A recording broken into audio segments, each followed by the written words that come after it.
Good afternoon, church. Just want to encourage you about what God was teaching us last Sunday as we talked in Galatians chapter 5.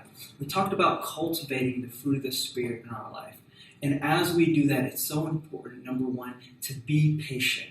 Why? Because fruit grows slowly over time. It's not something that happens overnight. You don't change automatically as soon as you become a Christian. The fruit that God produces in us is one slow, so we need to learn to be patient. Number two, it's not just fruit, it's fruit of the Spirit. It's God's Holy Spirit actively working in our life. So two, we can be hopeful.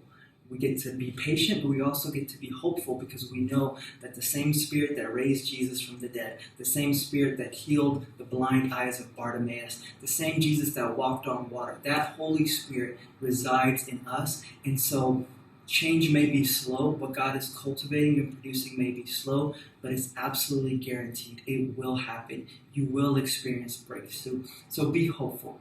Number three, the fruit of the Spirit, it's internal, it's organic. Think about what He's doing. Love, joy, peace, patience, goodness, kindness, gentleness, self-control, long-suffering. These are things that change on the inside of us. And so it's so important that we learn to be ourselves, be you, because God can't work on the fake you. He's not trying to produce behavioral modification when we change on the outside, but we remain the very same on the inside.